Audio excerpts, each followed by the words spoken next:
Sa mga pulong sa Dios nga atong nadungog nining adlaw, kita gitudluan sa paghupot. Una, kasinatian nato nga naa kitay pangayoon sa Ginoo kay ang Dios atong amahan. Apan dunay mga pag-ampo nato nga moingon ta murag wa man ko gidungog sa Ginoo. Moingon ta usahay nga murag asa kaha ang Dios nga wa man ko makadawat sa akong gipangayo. Usa kaha nakalimtan na baka ako sa Ginoo kay wa man niya gihatag ang akong giampo. Usahay magmahay ta sa Ginoo. Usahay di nataganahan magampo. Usahay mawad-an tag pagtuon niya. Usahay na backslide na ta, usahay magluod, usahay masuko ta niya. Everything happens kay naa sa ato kanang gitawag bitaw usa ka pagbati sa usa ka bata nga magluod sa Dios. Apan sa unang pagbasa gikita gitudluan sa Ginoo niini nga kay may panahon nga gitagal alang sa katumanan sa panan-awon og mahitabo gayud kini. Busa bisag ingon og dugay kining matuman, paabuta lang. So nagingon kanato ang Ginoo nga ang matag pag-ampo nadungog niya. Ang matag kahimtang nakita niya. Ang matag pagbati nasayra niya. Ang matag huna-huna iyang nabasa. Ang tanan nga atong isulti at tanan nga atong kinabuhi, tanan nga atong panggandoy sa Ginoo, kining tanan nasayran niya. Ang atong kinaiya, we want it right now. Di ba? We want it instantly given to us. Mao na nga ang atong attitude usahay di na muhaom sa divine way. Kay moingon ta nga sa atong pag-ampo dunay mga gitawag divine delay. No, divine Dios nun nga kanabitong murag pagkadugay, Dios nun nga pagkalangan. Dunay purpose ni ana. Nga nganuman nga ang Dios dili muhatag kanato immediately sa kadaghanan sa atong gipangayo. Because there is something that God wants us to cultivate. And that something is the virtue of patience and the importance of waiting. Kana bitaw nga atong tan-awon ba nga kita ang nag-ampo sa Ginoo. Kita nangayo sa Ginoo, and then the Lord listens to all our prayers. Og iya kining ihatag kanato in His time. Not in your time, not in my time, but in His time. So kumauni, ang the proper attitude when we pray is to beg the Lord. We see ourselves like a beggar before the Lord our Father. O mangayo ta, we cannot dictate God when we can just tell God, Lord, if you will it, be it done, be it be given to me, O Lord. Like Mama Mary, be it done unto me according to your word. Like the beggar, like the katungguan, katabitong mga masakiton nga sanlahon, nga, Lord, kung buot ka, makaayo ka kanako. So let us rely and depend on the mercy of God rather than relying on our merits. Kay before the Lord, our merit is insufficient. Dili paigo ang atong merit. Si kinsa ka ba o si kinsa ba ako nga angay tagdon sa Ginoo. Kita mga makasasala apan nangayo sa kaluoy sa Ginoo. Og ang Ginoo bisan og kita makasasala dili mapugngan ang iyang kaluoy. Og ang mga grasya nga atong pangayoon ihatag niya kanato in His time. Unya kumauni kanang ang atong paglaom ba nga ang Ginoo sa kanunay nakadungog sa atong pag-ampo. Even the smallest whisper of prayer from your heart. Nadungog na as Ginoo kanang atong mga sangpit kaniya, atong pangamuyo, atong mga kahigwaos, atong kabalaka, everything God knows. And He will grant us what we ask in His time. Ang kiingon sa Ginoo, bisan og ingon og dugay kining matuman, paabuta lang. So ang gipasabot nato nga, di pud ta magdali-dali. We cannot apply pressure to the Lord because the Lord knows what is best to you, what is best for you and for me at the moment. Apan atong hinumduman nga bisan og wa pa nato maangkon ang gipangayo nato sa Ginoo, walay si bisan kinsa nga iyang anak nga mopauli nga walay mabitbit nga grasya. God at the moment, for the meantime, replaces the grace that you ask. Kay ang Dios nga mas labaw nga nakasayod, kini nga grasya nga imong gipangayo, kanus-a ang right timing. Kanus-a kini dapat ihatag sa imuha. Busa, samtang wala pa niya gihatagan kaniya og another grace. So, lain nga grasya ang imong ginadawat. But because we are so much focused on what we ask, di ta kabantay nga naatay grasya nga gidawat gikan sa Ginoo. So, unsa di ay? Ang Ginoo nagpasalig nato nga bisan og dugay kini nga matuman, dugay kini nga mahatag, dugay kini nga mahitabo, sa iyang ingon, paabuta lang. So ayaw pagkawala sa imong paglaom, kay ang Ginoo dili gayud makatalikod sa panginahanglan sa iyang mga anak. Matud pagani sa gospel ni Jesus miingon, ang inyong amahan nga atua sa langit, nahibalo ng daan unsay inyong gikinahanglan, bisan og wala pa kamo mangayo niini. Kunya usay ang atong pagpangayo kay di pud mamao bitaw. Ang atong pangayo kay ang purpose sa ato is for us, but God knows very well. Maura gyud niya tong huptan nga ang Dios miingon paabuta lang. Pag-abot nato sa atong ebanghelyo, miingon ang Ginoo ang mga tinun-an nga, Lord, dugangi ang among pagtuo. Ngano di ay? Kay kung wa tay pagtuo, dali ratang maluya, dali ratang nga mustap, dali ratang nga mangluod. Apan kung ikaw adunay pagtuo, miingon ang Ginoo, pwede ka makasugo aning kahuya, palhin dito sa pikas. So makita nato sa gospel ang gipasabot nga the importance and the power of faith. Ang mga tinun-an ila nang na-recognize nga kuwang ang atong pagtuo. Busa nangayo sila sa Ginoo, mingon siya nga, Lord, dugangi ang among pagtuo. Kanus amang kamangayo nga dugangan kung ikaw makaamgo nga kuwang ang imuha.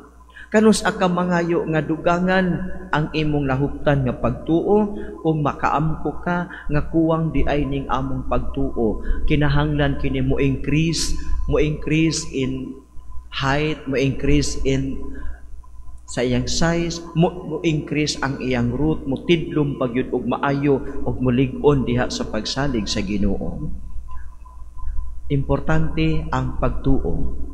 Og tungod kay importante kini, mangayo og dugang. Tungod kay kining pagtuo makahimo og milagro. Faith makes miracle possible. Kung naa kay pagtuo ingon si Lord nga sama kadako sa liso sa mustasa, you can command this sycamore tree be uprooted and transferred to the other side. So pagtuo importante. Unya, samtang kung ikaw adunay pagtuo bisan og dunay divine delay, ano kay pagtuo? Kanang mong pagtuo will make you continue, will make you persevere. Og ingon si San Pablo sa ikaduhang pagbasa karon, miingon siya nga, pahinumduman ko ikaw sa paggamit sa gasa nga gihatag sa Dios kanimo. Unya, ang espiritu nga gihatag sa Dios kanato dili espiritu sa katalaw, kundi espiritu sa gahom ug gugma og sa pagpugong sa kaugalingon. Busa ayaw kaulaw sa pagsaksi sa Ginoo o kanako nga iyang binilanggo. So, mga igsuon, it is faith that makes us, no? Make us mo ligon og padayon sa atong pagpangalagad, padayon sa paggamit sa atong mga gasa nga gikan sa Ginoo. Dili nato ikaulaw o dili kita mutalaw, kay ang espiritu nga gihatag sa Ginoo kanato, espiritu sa kalig-on, dili sa katalaw, dili sa kahadlok. Mao na nga samtang kita nagpaabot sa mga grasya nga atong gipangayo, let us pray, Lord, increase our faith. Unya, pag increase our faith, we continue to use the gifts of God nga atong nadawat, we continue to serve. Sa atong ebanghelyo giingon nga kung ikaw adunay sulugoon gikan sa umahan o gikan nagatiman sa mga karnero, ingnon ba nimo siya? Sige oy, pagdali na pag-ila siya manihapon. Dili kayon, pingon si Lord, imo hinon sang ingnon, pagtapis diha, andama akong panihapon, serbihi ako, o na pagkatapos ikaw na usab. O doon na siya giingon sa katapusan, nga ang usa ka sulugoon, dili angay pasalamatan tungod sa iyang pagtuman sa sugo. Mauusab kamo kung makabuhat na kamo sa tanan nga gisugo kaninyo, ingnan ninyo, mga sulugoon kami og nagbuhat lamang sa among katungdanan. So buti ipasabot nga, there is nothing that we can be proud of. Ang atong mga achievements sa kinabuhi, ang atong mga accomplishments, mga projects sa kinabuhi, these are all done because this is what must be done. Dili na tungod nimo, kundi imo nang gibuhat tungod kay maunay angay nga pagabuhaton at the moment.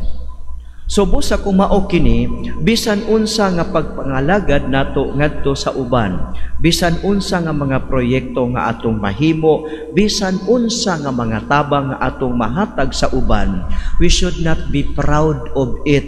Nga ang kuno nato nga, sus kung di pa tungod namo, di unta na sila makaatop anang ilang. Kung di pa lang tungod nako, di ko ta na mahuman ilang kalsada diha. Kung di pa tungod nako, di ko ta sila makaangkonan niya.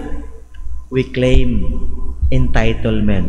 Ingon si Lord, kung sulugoon, mao ni inyong buhaton. Kung nakabuhat na kamo sa tanan nga gisugo kaninyo, ingnan ninyo, mga sulugoon lamang kami, og nagbuhat lamang sa among katungdanan. What we do is not because of what I want, but it is what is needed and what is expected from us. So walay makaangkon nga kana ako na, kani ako ni, kani betong ko atong mga kuan karon, atong mga palibot niya. Project of, for example, project of Father Benitez, project of Father so and so. Niya. This is a it should not be like that. Kaya nga no di ay, kana nga proyekto, iya na sa katauhan. Kaya ang kwarta nga gigasto, gikan sa bulsa sa katauhan. Ang kwarta nga gigamit, dili akong kaugalingon. So for example, atong kural diha, dili kumuangko na nga ako ang kural ni Father Benitez. Dili dapat. Ang kural nga gipahimo sa katauhan sa BDR, sa mga parokyano o mga peregrino. Nga naman, inyo man ang kwarta din ho, mag-isyo katampo siguro bisag piso ana diha. Ato lang gigamit og maayo ang inyong gihatag. Timing ra gyud pod kay before naglinog nitindog na ng kural. Kay kung naabtan tong karaang kural nga naghirig na, basin pag uyog adto og na-collapse na to. Mao na nga ang inyong mga tabang na ay makita nato nga atong gibuhat inyo na nga proyekto. Ang kami igo ra gyud mi nag-facilitate to happen, to make nga sa atong gikinahanglan. So mao na nga dito po sa pikas nga building sa Chevalier o ang gikinahanglan CR. So ato po dito karon nga gipahinay-hinayan pagtrabaho ang CR dito kay inigsaka nimo sagdan ang makita nimo guba laksot nga CR karon atong pahinay-hinayan pagtrabaho kay aron nga pag-abot sa nobinaryo ato po na siyang magamit. So magamit sa atong mga katawhan, magamit sa atong mga peregrino. Kinsa ng proyekto inyo na, dili na ako. Igo ra ko nag-facilitate. Ang team of pastors, igo ra ni facilitate. Whose project is that? Inyong project.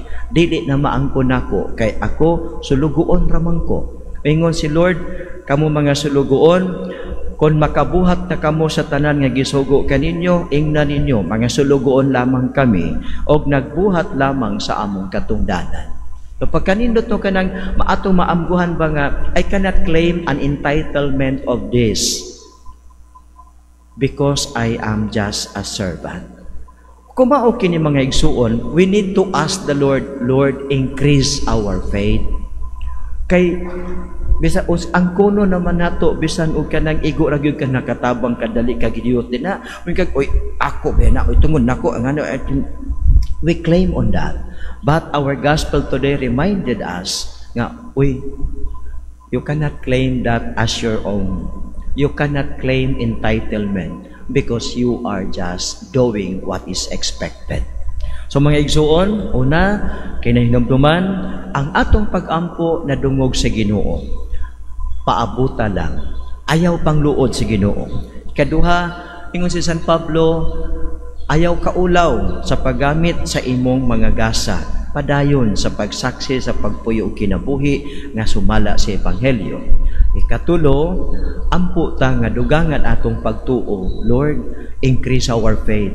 Naay daghang katalagman, naay daghang problema, naay balatian. It is only faith that can make us strong and hold on to our God. So padayon sa pag-ampo, increase our faith. Unya padayon sa pag-ampo and cultivate the patience and the importance of waiting. Nga kita magpaabot nga naagyo ihatag kanato ang Ginoo kanato nga iyang mga anak.